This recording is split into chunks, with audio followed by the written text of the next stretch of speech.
I have with me the Foreign Minister of Sri Lanka, Dinesh Gunawardena. Many thanks, sir, for speaking with CNN News 18. First of all, sir, where do you see the India-Sri Lanka relations headed after the developments over the last couple of weeks, which have certainly been uncomfortable, at least for India? Firstly, I would like to thank the CNN, your channel, Maha, and for this interview and on a very important subject of Indo-Lanka relations.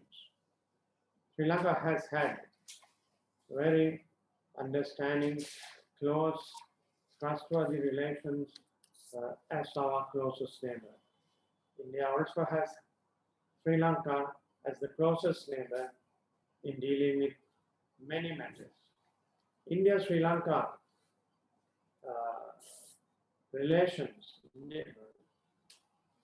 is vast. It's not only one project. It is many projects. Trade, investment, commerce, understanding on international affairs, historical bondages, and our long-standing cultural relations, and sharing of the Indian Ocean, working together in the non-allied. So I would say Sri Lanka-India relations is not just one project issue that has come up.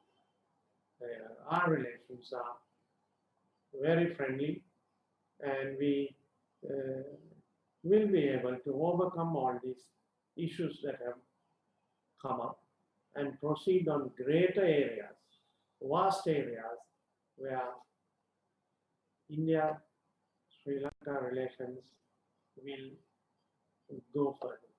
Sri Lanka has pulled out of the trilateral East Container Terminal project ostensibly because of protests by trade unions. But allegations have surfaced, Minister, that China was behind these protests. Is this assessment correct? And will Sri Lanka look at respecting international commitments as has been asked by India? Will Sri Lanka look at revisiting this project? The acquisition you are making to the trade unions and the Buddhist clergy and national organizations protest, they compose of mixture of political thinking, philosophies. Even the rightist affiliated trade unions to the leftist affiliated trade union and pro-patriotic groups, national organizations have protested on this matter. But I reiterate, as I mentioned before, bigger projects and bigger investments and cooperation with India will continue. Whether these organizations were being orchestrated, as you put it, by China, I don't think that is not the position. But from the very beginning, there has been commitment by government, and the three governments have discussed these issues, and the negotiation failures also became one issue between Sri Lanka Port Authority and the relevant companies. But this is only one aspect amidst the protests that we see and we continue. There is also the offer of Western Terminal, which is one of the largest terminals in the port. Those discussions or the issue of discussion has not yet begun. On the Eastern Terminal, these are the factors that led to the final cabinet-appointed negotiating committee to disagree and make this recommendation. Well, trade unions, sir, are protesting against foreign partnerships, but Sri Lanka has handed over projects to China. There doesn't seem to have been much resistance to those. Doesn't it seem uncanny then that projects with other countries are resisted to by trade unions and not so much with China? It is correct what you say. Our port authorities or such projects have been given or joint cooperation with China. Even in the Colombo port, so many terminals have been developed with China's assistance. There's always been criticism by trade unions when they are whether they are master wood chops. When we nationalized the port, they were questioning whether the port authority would guarantee their job on board. When some other, over the years, as you mentioned, have gone through this, have been in politics, when terminal by terminal was being given to various private sector or foreign funded participation, same issues came up. So this is not the first time. China has also had tremendous protest when it engaged in the Hambantota development. So even across other countries, I think this feature is seen as a first reaction by trade unions and national organizations. We will proceed as government plans with discussion for wider areas of investment and joint cooperation.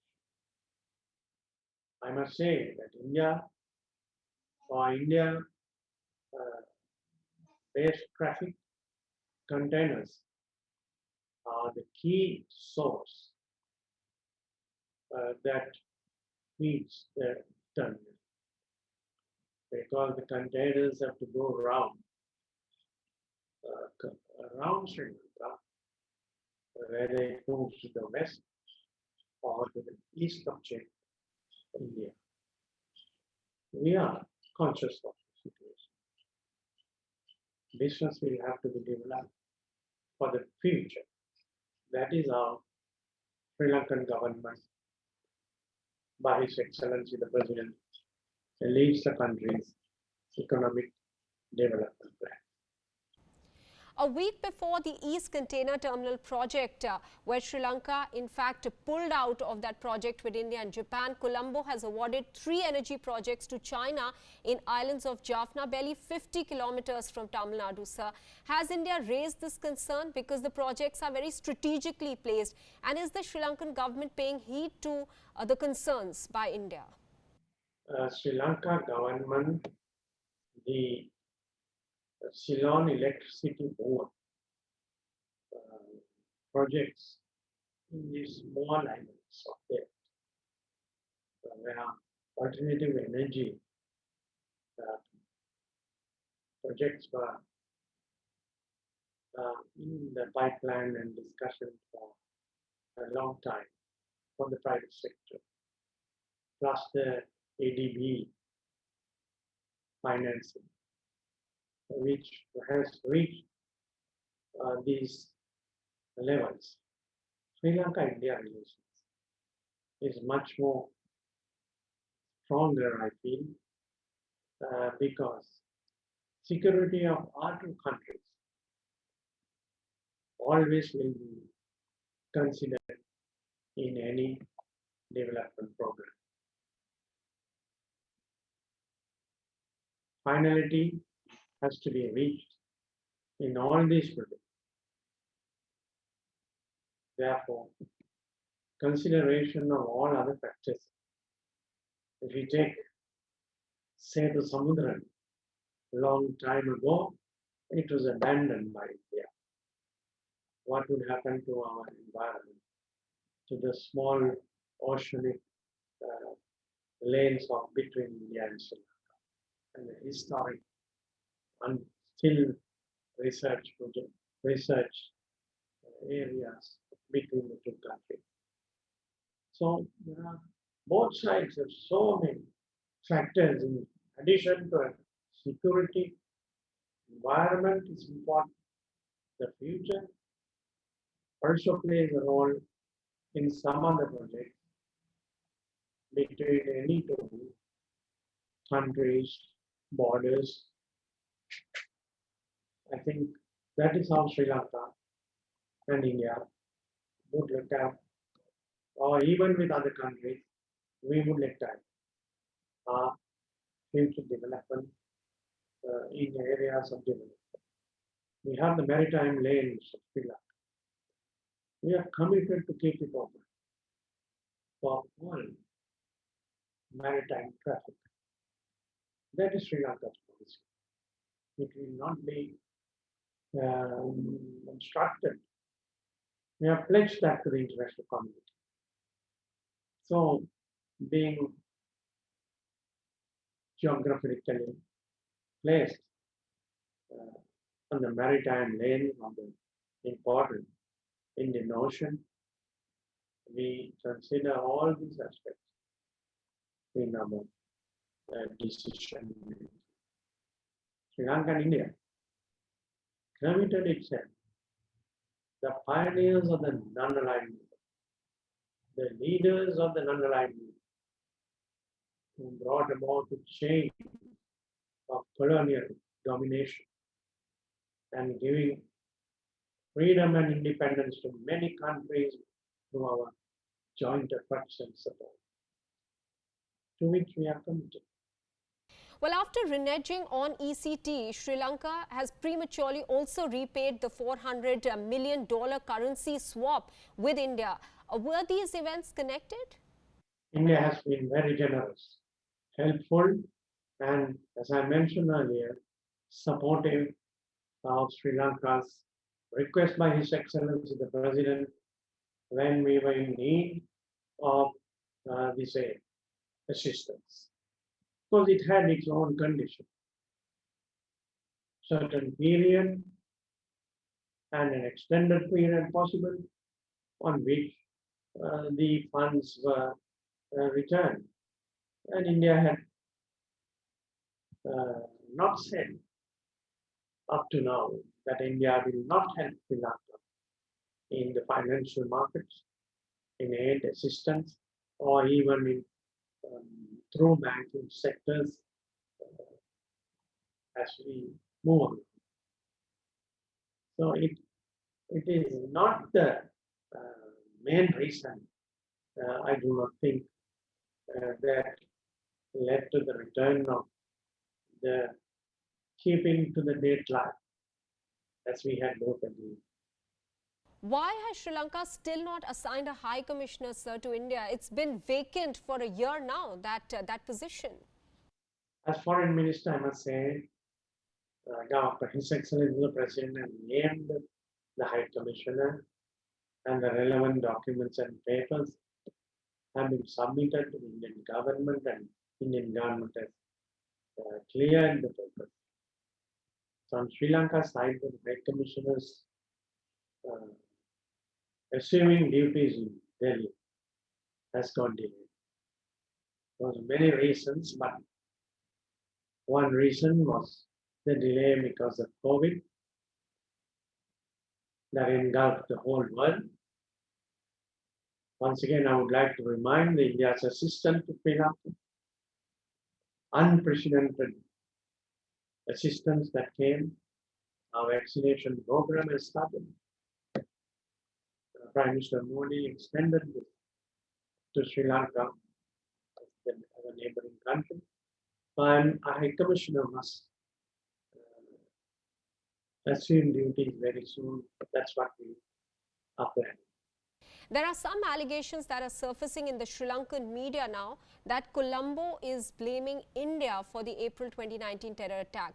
By Sri Lanka's own admission, India had provided timely intelligence inputs about the same.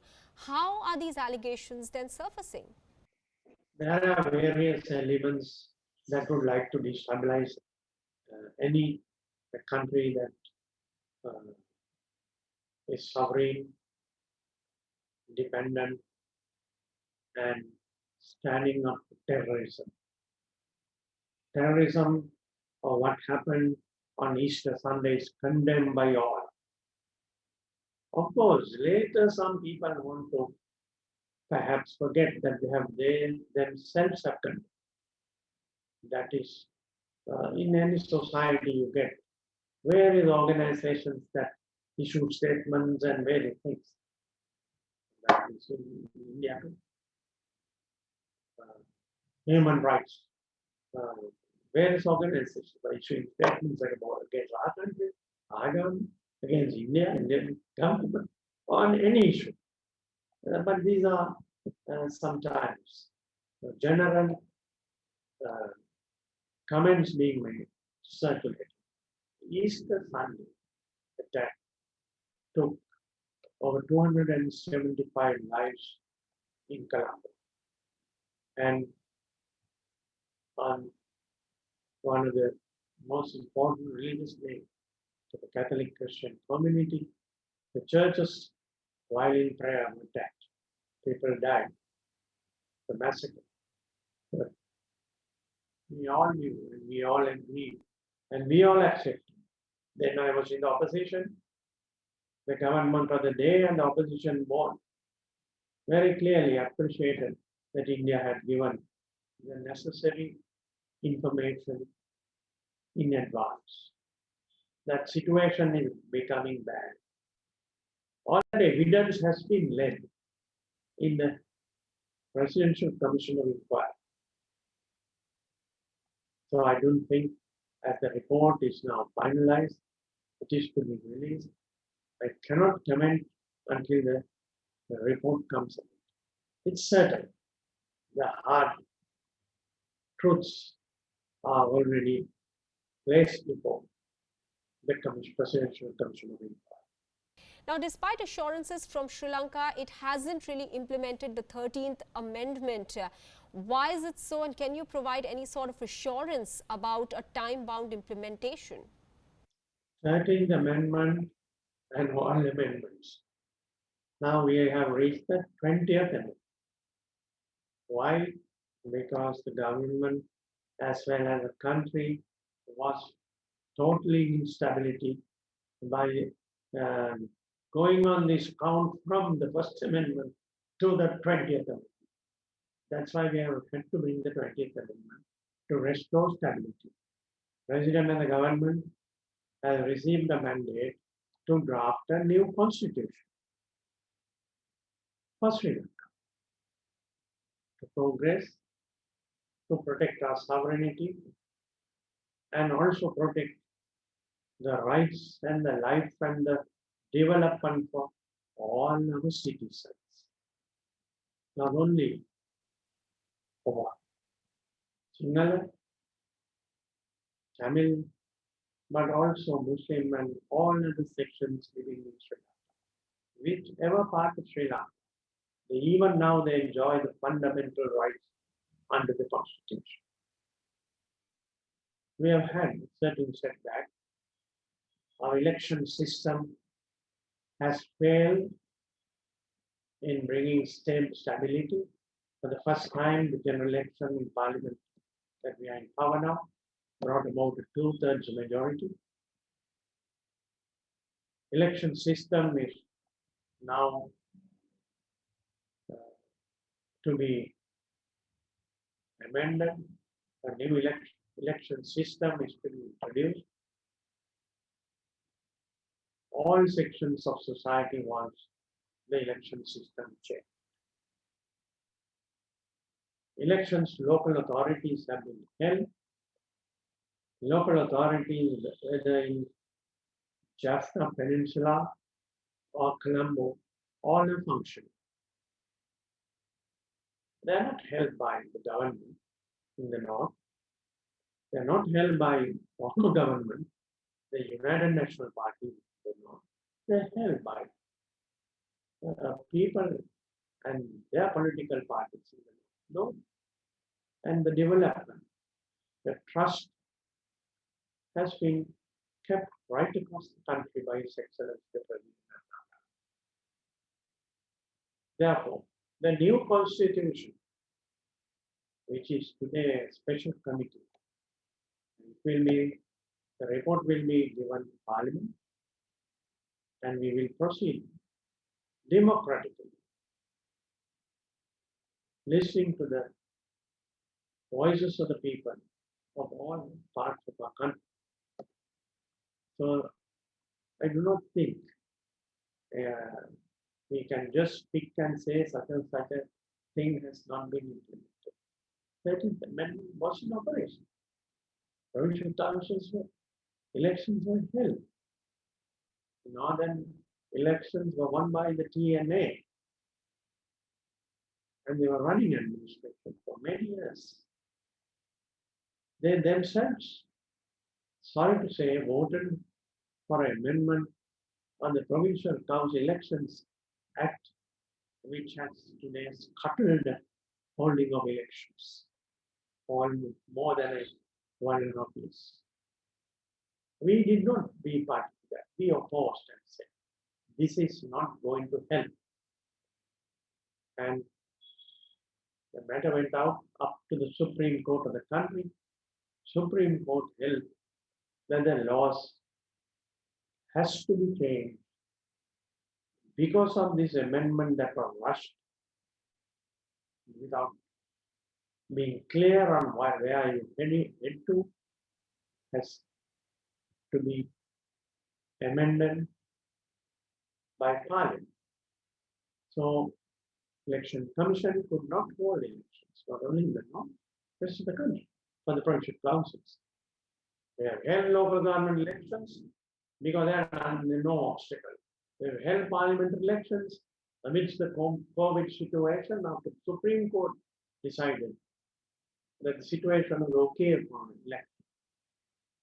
Countries around us, as well as those who want to come and monitor from the Western capitals, were here and all said it is a free and fair election that was conducted. The mandate given to Prime Minister Mahinda Rajapaksa to form a government, and the support given to Gotabaya Rajapaksa president leadership has brought about this government. And we are working with all members of parliament in opposition, whichever the party they represent. And we, Sri Lanka and India, are the oldest parliamentary democracies that we are proud of in our entire area. Let us not forget that. We have to protect, and we work through the democratic process, through the democratic parliamentary system, through our elected bodies, giving hearing to democratic political movements, rejecting terrorism. Rejecting terrorism. That is because terrorism has been a big problem in many countries, because terrorists are indirectly supported for various ulterior motives by various sections of people across their borders. A related matter, sir, will also come up in the United Nations Human Rights Council. There could be a resolution to that effect by some European Union countries as well, as is being reported. What is Sri Lanka's reaction and defense to this? We in the non-aligned movement know very well. India, Sri Lanka, all of us know very well what in the past also resolutions have been moved against our countries. And who moves these resolutions? For what reason do they move these resolutions? Very clearly, to re-enter by various means and curtail our sovereignty of our nations. Whatever the recommendations or in the In the report of the High Commissioner on Human Rights, we have answered all. We openly invite them to come and check on the realities and reject the false figures that they are giving. Not only our country, even in the House of Commons, the British Parliament, Lord Nisby said Britain is following wrong numbers without reading British confidential papers. What more? We continue to tell the core group of countries that they should know to follow the truth and realities rather than one-sided. Sri Lanka moved out of the co-sponsorship of the resolution against our own country and violating our constitution. But we pledged, I as Foreign Minister carried the message. I pledged before the Human Rights Commission last year that we will appoint a Supreme Court judge to head a total inquiry into all these aspects that we canvassed today, the false figures, the irresponsible utterances, the untruth of all what happened, the battle between the LTT terrorism, which is banned and even proscribed today by this country, and the government to defend the rule of law of the country and protect everyone. The Commission of Inquiry has been appointed by its President Gotabaya Rajapaksa. We committed ourselves to the SDG goals of the United Nations system and that we are working within the UN system. For the last 60 years, Sri Lanka has been working in the UN system, and that we would review some of the other areas of draconian legislation passed in the 70s, like the Prevention of Terrorism Act. The process have begun. We have also called for anyone, if there is evidence, to bring before the Commission or to before the Court of Law against any officers of the forces without just making statements. So Sri Lanka acts with responsibility and as a member country of the United Nations, committed to the principles to which we have become members and respecting the other nations and sovereignty of other nations. Generally, country-specific resolutions are not moved in the Human Rights Commission. But few countries are now being targeted by the Commissioner's report. But we have been able to answer, reply all of it. Internal governmental administrative matters also has taken so many pages of this report. Internal administrative matters of Sri Lanka government or any other sovereign government with the people's mandate normally are not referred in these reports. So we have replied. And I would say we would face the Human Rights Commission report coming up next week. And there are countries that have co-sponsored earlier a resolution against Sri Lanka, which are government of the day, co-sponsored against our own country, from which we have this government has withdrawn and placed domestic inquiry, etc., within our constitutional provisions to proceed. We hope Sri Lanka's rightful sovereign nation's presentation will be taken up and accepted before the Human Rights Commission. Of course, Maha, I must say, for the first time, the Human Rights Commission sits in virtual. Foreign ministers or key officials cannot participate. By virtual debate, discussion, negotiations, country-wide bilateral groupings normally take place in the Human Rights Commission, which is how it has been functioning. This year, of course, there seems to be a one-sided effort. I mean, all countries of the world, when it accepts that COVID-19 is the greatest danger to human beings, they are involved in trying to deviate. Meanwhile, sir, there are also reports that Pakistan Prime Minister Imran Khan is visiting Sri Lanka and is also likely, as per reports, to address the parliament. What is the agenda here? Are we seeing any sort of new connect emerging between Pakistan, China and Sri Lanka? Sri Lanka, Pakistan relations have been continuing friendly and strongly right here. We are all members of the SAARC.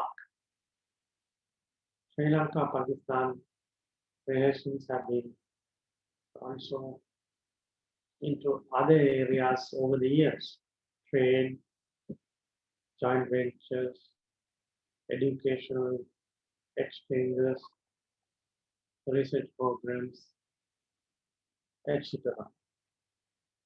So there will be some discussions when the Prime Minister of Pakistan, Excellency Imran Khan, visits. He intends to visit in the end of the month on the invitation of our Prime Minister, and meeting with governmental and also the private sector chambers, and in such discussions have been listed. It will also cover economic, trade, investment, state, as well as private sector dialogue, which will also take place. Political discussions on many matters, cultural agreements, which also will be discussed. I think is what is listed. All right. And forward. And finally, sir, does it worry Sri Lanka that after all these developments, if New Delhi goes cold, how will Sri Lanka manage the relationship? Also, you had a meeting with the Indian High Commissioner yesterday, and that meeting went on for long, over an hour long. What has India communicated to Sri Lanka? India Sri Lanka relations is very strong, and it has been so. Being the closest neighbor, Sri Lanka has been getting various support on many fields, and we have worked together on international fields. The High Commissioner, of course, conveys the message of on issues that have come up and what we want to discuss for the future. I must say, it was a very friendly and fruitful discussion that took place. We will continue to be keeping this dialogue on many areas that India is involved, with many ministries that are involved, and the foreign ministries, the two foreign ministries, and the positive nature that is being taken forward amidst any issues that crop up. The areas that is to the future of us is much more larger and much more bigger areas that we could work and progress as we move around with the new challenges. Many thanks, Minister Dinesh Gunawardena, for speaking with CNN News 18.